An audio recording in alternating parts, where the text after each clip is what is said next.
Ya, adalah strategi pembangunan sektor pariwisata dalam masa adaptasi baru. Mohon izin tadi koreksi untuk nomenklaturnya saat ini adalah masa adaptasi baru. Dengan lokasi VKN adalah di Kota Denpasar dan Kabupaten Badung di Provinsi Bali, dan Kota Batu dan Kabupaten Banyuwangi di Provinsi Jawa Timur. Atas nama Angkatan 12, saya mohon izin menyampaikan paparan policy brief hasil VKN. Bapak Ibu yang saya hormati, tim perumus policy brief ada 10 orang sebagaimana tampilan di layar, dan sama seperti yang disampaikan oleh Bapak Mariman tadi, dengan duka yang mendalam, saya ingin menyampaikan bahwa salah satu teman dan saudara kami, Saudara Misran Effendi, yang juga salah satu anggota tim perumus telah meninggal dunia mendahului kita. Semoga almarhum husnul khotimah dan mendapat tempat yang terbaik di sisi Allah Subhanahu wa Ta'ala. Bapak Ibu yang saya hormati, ini adalah latar belakang untuk VKN itu sendiri. Ya, kita bersama mengetahui bahwa pandemi COVID-19 membawa dampak yang sangat signifikan terhadap menurunnya perekonomian negara dan masyarakat. Dan salah satu yang terparah adalah penurunan di sektor pariwisata. Saya ingin menyampaikan perkembangan informasi terakhir kasus terpapar COVID-19 sampai dengan tanggal 7 November tahun 2020. Untuk tingkat dunia, data dunia, terkonfirmasi itu sudah mencapai angka 49.106.931 jiwa, dengan yang meninggal dunia adalah 1.239.157. Sementara di Indonesia sendiri, yang terkonfirmasi itu adalah 433.836 jiwa. Dan yang meninggal dunia adalah 14.540 jiwa. Nah, untuk data penambahan pada tanggal tersebut, itu cukup tinggi, yaitu 4.262 kasus. Lantas, bagaimana dampaknya terhadap industri pariwisata nasional dan lokal?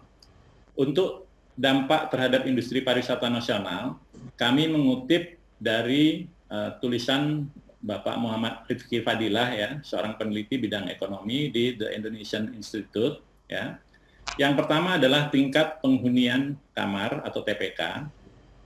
Ini rata-rata di bulan Maret, ya, bulan Maret 2020, awal-awal meningkatnya pandemi COVID, itu adalah 32,24% atau turun 16,98% dibandingkan bulan Februari tahun 2020. Dan turun 20,64% dibandingkan bulan Maret tahun 2019.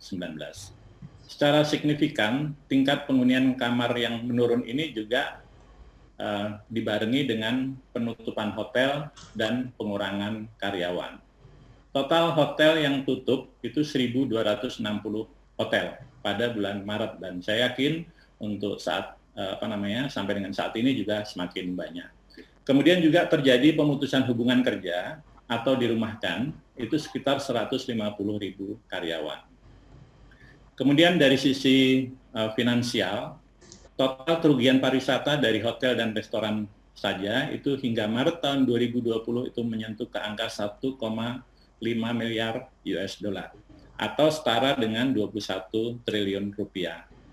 Kemudian dampak pada pelaku UMKM, data yang kami dapatkan dari Kementerian Koperasi UMKM, ada sekitar 37.000 UMKM yang terdampak.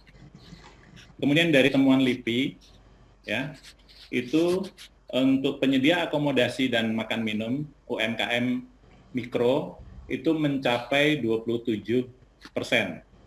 Sementara usaha kecil untuk makan minum itu sebesar 1,77%, serta usaha menengah adalah 0,7%. Selanjutnya saya ingin menyampaikan hasil VKN. Kami juga melihat dampak pandemi COVID pada kinerja industri pariwisata di 4 lokus VKN kami. Yang pertama untuk di Provinsi Bali, kurang lebih sama sebenarnya datanya untuk tingkat nasional. Di sini juga ada penurunan PPK untuk hotel berbintang, ya, mencapai 3,22% pada bulan April, ya.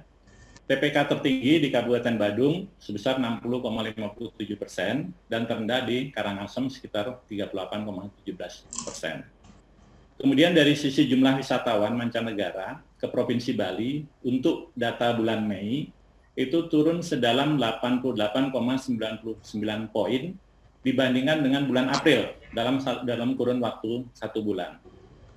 Sementara apabila dibandingkan pada bulan Mei di tahun yang lalu atau tahun 2019 itu penurunannya tercatat hampir 100%, 99,99 poin.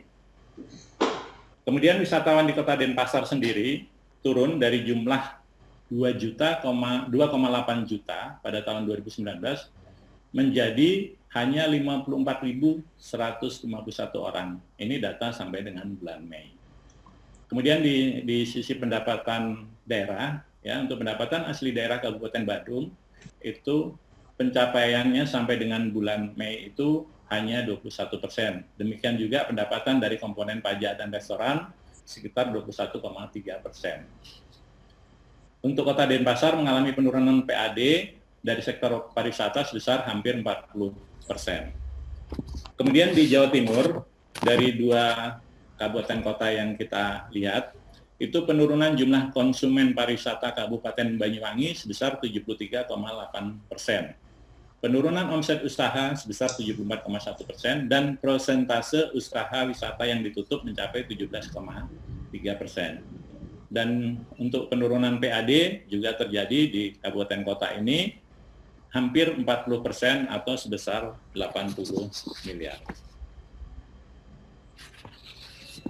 Bapak Ibu, masalah utama penurunan kinerja sektor pariwisata tersebut, ya berdasarkan identifikasi kami itu sebenarnya ada 2.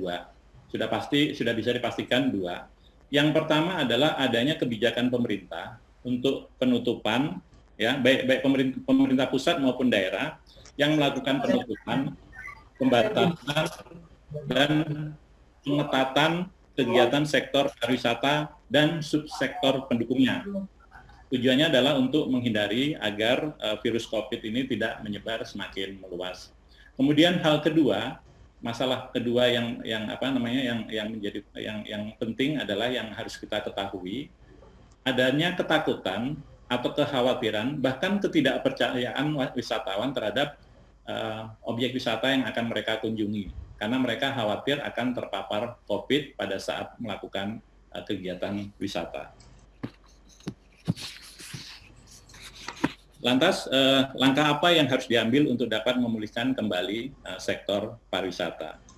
Nah, untuk merumuskan kebijakan yang tepat dan relevan dalam rangka membangun sektor pariwisata di era adaptasi kebiasaan baru ini, hal pertama yang perlu dilakukan adalah bagaimana mempertemukan kebijakan pemerintah dengan preferensi wisatawan, preferensi masyarakat untuk berwisata.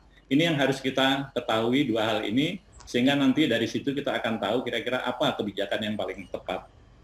Nah, dari sisi kebijakan nasional, sebenarnya pemerintah pusat itu sudah mengeluarkan kebijakan, ada 6.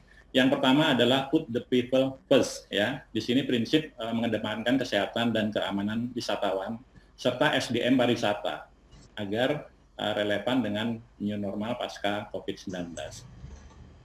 Kemudian yang kedua adalah aktivasi kanal komunikasi recovery yang efektif, ya, upaya untuk mempertahankan citra positif pariwisata ini secara terus-menerus dilakukan. Nanti akan saya sampaikan hasil temuan kami terkait hal ini di 4 lokasi tersebut.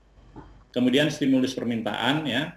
Kemudian ada fokus pada destinasi utama, ya.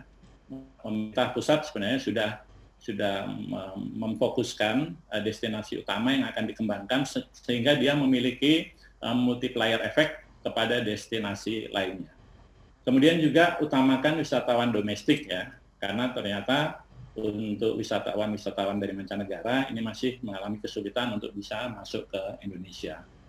Kemudian fokus pada bidang usaha parekraf yang sesuai dengan potensi daerah. Nah, kemudian tadi sudah saya sampaikan bahwa ada 2 fokus. Yang pertama adalah kebijakan, yang kedua adalah preferensi. Apa yang menjadi preferensi wisatawan atau masyarakat untuk berwisata? Ternyata ada perubahan atau pergeseran tren berwisata. Dari identifikasi kami, ini ada beberapa pergeseran dari sisi amenities ya. Sebelum COVID, ini preferensi traveler pada akomodasi yang menawarkan harga promo atau budget ya, atau mungkin yang murah ya. Nah, untuk ketika pandemi, mereka memilih traveler pada hotel berbintang dan mengutamakan aspek higien ya. Kemudian dari akses ya, harga transportasi melalui udara, laut dan darat itu menjadi pertimbangan utama. Mungkin dicari yang murah meskipun jaraknya jauh ya, atau beberapa kali transit ya. Sementara untuk setelah pandemi, kami identifikasikan bahwa penerbangan langsung atau maksimum 1 kali transit dengan durasi maksimum 3 jam menjadi preferensi utama. Persyaratan kesehatan itu juga menjadi pertimbangan di dalam menentukan maskapai atau menentukan alat transportasi. Kemudian dari sisi atraksi, di sebelum pandemi COVID, preferensi wisatawan mencari atraksi viral serta posisinya dekat atau bahkan di perkotaan. Dan bahkan untuk kegiatan-kegiatan atraksi kerumunan itu banyak sekali dicari. Kemudian setelah pandemi COVID, preferensi pada aktivitas outdoor yang memiliki udara sejuk, ya. Kemudian yang sifatnya adalah private tour. Kemudian dari sisi promosi, segmen pasar ini kepada pariwisata yang melibatkan banyak orang ya. Kemudian untuk setelah pandemi ini adalah kepada premium class ya, mungkin paket-paket khusus yang mengutamakan kebersihan, protokol kesehatan ya. Kemudian pelatihan SDM sektor pariwisata dititikberatkan kepada aspek kompetensi, sementara untuk setelah pandemi ini penguatan pada standar operating prosedur terkait dengan safety dan higien. Ini adalah pergeseran preferensi dari masyarakat itu sendiri. Hal lain yang perlu dipertimbangkan sebelum kita merumuskan kebijakan, ini adalah kesiapan stakeholder itu sendiri di bidang pariwisata dalam masa adaptasi kebiasaan baru. Ya, dari sisi masyarakat, apa yang harus mereka siapkan? Ya, di sini ada menjaga dan mengikuti protokol kesehatan. Kemudian dari sisi wisatawan juga sama. Dan industri juga sama, semua mengerucut kepada bagaimana kesehatan itu menjadi prioritas utama. Kemudian hasil temuan kami di Locus VKN, ya, ini kebijakan dan preferensi kesiapan stakeholder tersebut kami uji di tataran empiris ya, dengan mencari data, informasi, fakta terkait aktivitas pariwisata di daerah VKN.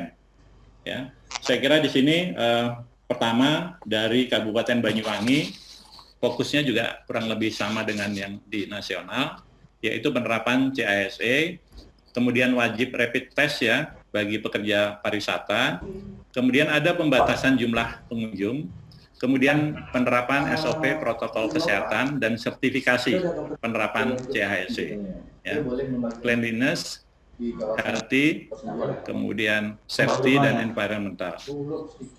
Kemudian di Kota Batu, ini ada kebijakan mendorong SDM pariwisata untuk mewujudkan wisata bersih.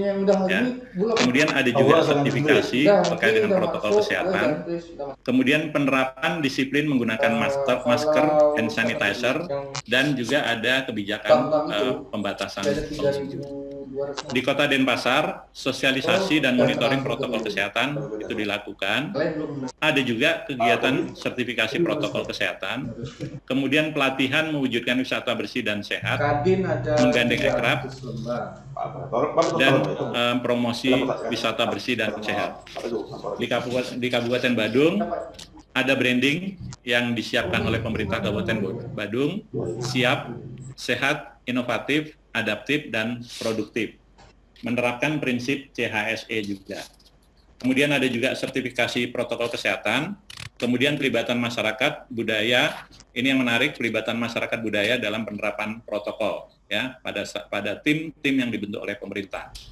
Nah, secara umum fokus pada penerapan CHSE, secara umum fokusnya adalah pada penerapan CHSE, meskipun implementasinya itu adalah beragam di masing-masing daerah. Dari hasil analisis terhadap kebijakan makro di bidang pariwisata, kemudian preferensi masyarakat untuk berwisata, dan temuan pada lokasi VKN, maka angkatan kami menyampaikan rekomendasi kebijakan untuk pembangunan pariwisata di masa adaptasi baru. Ada 3. Yang pertama adalah penerapan prinsip CHSE, kemudian regulasi protokol kesehatan sesuai standar dan kriteria nasional, dan dukungan promosi pemasaran. Saya harus membacakan 3 rekomendasi ini secara utuh sebagai berikut. Yang pertama, antisipasi terhadap meluasnya pandemi COVID-19 dan kekhawatiran akan terpaparnya penyakit tersebut tetap menjadi prioritas utama yang harus diperhatikan. Oleh karena itu, industri pariwisata seyogyanya dikelola dengan tetap mengutamakan rasa aman dan sehat berwisata, safe and healthy tourism, seluruh objek wisata. Atraksi wisata dan sub-sub sektor pendukungnya harus memiliki pandangan yang sama untuk menerapkan prinsip CHSE dalam industri pariwisata. Dinas pariwisata di provinsi, kabupaten, dan kota yang memiliki destinasi wisata seyogyanya memastikan penerapan prinsip CHSE ini bagi semua pelaku wisata di daerahnya. Kemudian rekomendasi yang kedua adalah regulasi terkait penerapan protokol kesehatan perlu dibuat berdasarkan standar dan kriteria yang berlaku secara nasional. Ini tadi yang menjawab tidak ditafsirkan sendiri-sendiri. Kemudian pemerintah pusat melalui Kementerian Kesehatan perlu menyatukan pemahaman terhadap implementasi regulasi tersebut dari seluruh unsur kementerian, lembaga yang turut terlibat dan bertanggung jawab dalam pengembangan sektor pariwisata di era adaptasi kebiasaan baru, serta melakukan sosialisasi secara intensif ke daerah agar daerah memiliki kesatuan langkah dalam melaksanakan regulasi terkait penerapan protokol kesehatan tersebut. Di lain pihak, pemerintah daerah melalui Dinas Kesehatan perlu memastikan implementasi regulasi penerapan protokol kesehatan di berbagai tempat wisata, hotel, kafe, restoran, dan tempat-tempat lainnya. Rekomendasi ketiga, pemerintah pusat melalui Kementerian Pariwisata dan Ekonomi Kreatif perlu memberikan dukungan promosi, pemasaran, dan kebijakan insentif-disinsentif bagi daerah terhadap penerapan protokol kesehatan dalam industri pariwisata di daerah. Kampanye berwisata dalam masa adaptasi kebiasaan baru dengan penerapan protokol kesehatan dan prinsip CHSE perlu segera dilakukan dan disebarluaskan melalui berbagai media konvensional dan sosial agar masyarakat siap dan merasa aman untuk berwisata dalam masa adaptasi kebiasaan baru. Demikian Bapak Ibu yang saya hormati, hasil policy brief dari Angkatan 12 yang dapat saya sampaikan. Mohon maaf apabila di dalam penyampaian ada yang kurang berkenan, dan saya akhiri. Wassalamualaikum warahmatullahi wabarakatuh.